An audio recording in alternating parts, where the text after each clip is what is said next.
Today we're visiting Dravuni Island. There is a place in the South Pacific that feels untouched by time. It's a place that doesn't just welcome you, it invites you to slow down, feel deeply and remember who you are. This is Dravuni Island, and for me it wasn't just a port stop, it was a soul stop. It was perhaps my favourite stop. And Mystery Island. But the arrival here is easy. It's a short tender ride and it brings you to this small wharf where you just take a few steps and you are on the golden sand. No long gangways, no bustle, just an unassuming beginning to something truly spectacular. The island is small, just 0.8 square kilometres, but it holds deep history and spirit. You'll find burial grounds here, quiet and sacred, but please be respectful if you visit. These are not attractions. These are stories, ancestors. It's love here. Walk softly and pause in reverence. You may also see the community school. Now, during my visit, some tourists just wandered through the school grounds without asking. It felt wrong to me. So please don't assume these spaces are yours to explore. Wait until you're invited or ask for permission. This is someone's village. This is someone's home. It's not just a scenic stop on a luxury cruise voyage. When I arrived, it was a Sunday, and I saw a small group gathering near the church as I got off the ship. It was a Christian service, and the people there were so kind, and they invited the tourists in with one simple request. Please remove your hat and your shoes. I joined and I stayed for the full mass. I wasn't prepared for the feeling that followed. How do I explain it? Surrender, joy, gratitude and peace. And I want to be clear, I did ask before filming, and this next scene left me breathless. It really was a beautiful moment.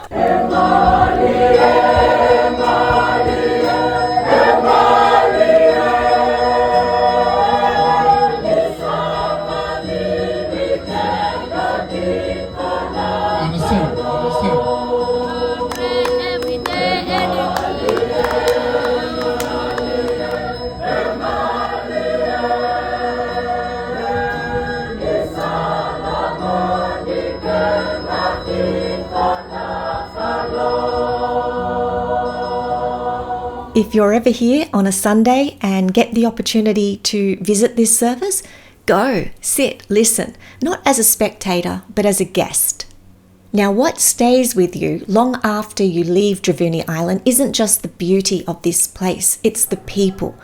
Dravuni's community is small, fewer than 200 people, but it is so rich in warmth and connection. Many earn income from the rare cruise visits. They sell sarongs and coconuts, hand-woven crafts, and they give massages under the trees.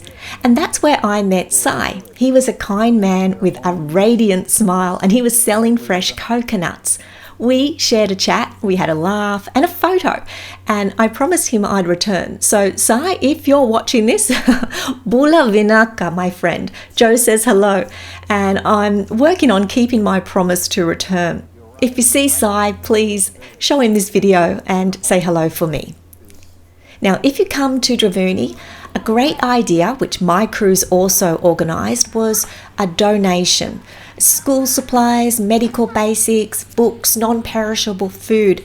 If you want to put up a Facebook group and maybe ask the passengers on your cruise if they want to contribute, and someone take the responsibility, or the owners of bringing these donations, the community will be so grateful. And it really does feel lovely to give as well. But what to do in Dravuni? Now, Dravuni isn't really about activities, it's about being. But here's what you might enjoy if the spirit moves you. Climb to the summit. Now, I went barefoot. I've got what I call dog paw feet. Gross, I know, but I can go barefoot, and if I get the opportunity, I will.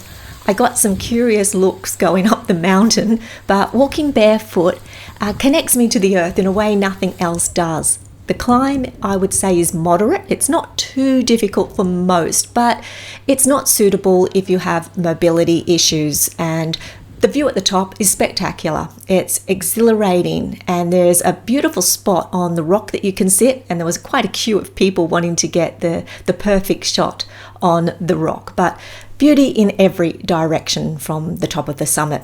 And what's a visit to Fiji without participating in a kava ceremony or trying kava? Now, I had the chance to try it. I was a little reluctant. It is a traditional Fijian drink. It's made from the root of a pepper plant. It has a slightly bitter, earthy taste. My friend said it tasted like mud, and she wasn't wrong.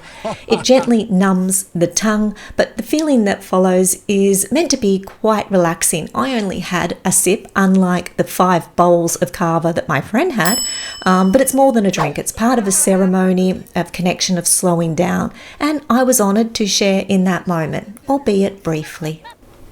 You can swim in the crystal clear fish-filled waters. Snorkeling, of course, is a must. Get a local massage under the shade of a palm tree. Simple, natural and soothing. And one of my favourite moments was a quiet walk through the middle, the centre of the island to the ocean side of the island. There were parts of this walk that were quite steep, but it's a short walk and it was peaceful. It's windier on the other side of the island, but it's quieter. Just me, the breeze and the sea. I loved it there. It felt like another side of the same heartbeat. On my journey around and through the island, I passed a small pen that had a few pigs inside. Oh, they were scared, they were anxious and they were huddled in the corner. It did make me pause. They're likely being raised for food, and I understand that. It's part of survival here. It, like many moments on Dravuni, was a moment of humility, of spiritual reckoning, of remembering that life and death are both part of the same sacred circle. So Dravuni is not just a tourist attraction, and I'd ask you please don't treat it that way. It's a living, breathing village. It's a community full of history, faith, love and generosity. And if you let it, it will change you. It reminded me that sometimes the most powerful places don't shout, they whisper. And if you're lucky enough to visit Dravuni, walk gently. Bring something to give, offer respect, say hello to Sai, and if it's Sunday, consider taking your shoes off and sitting in the stillness of the church. You don't have to be religious or spiritual. It's about connection with the people there and sharing in a moment that is sacred for them. Because Dravuni isn't just a stop on a cruise. It's an invitation to return to what matters, to your heart, to the earth, and to your soul.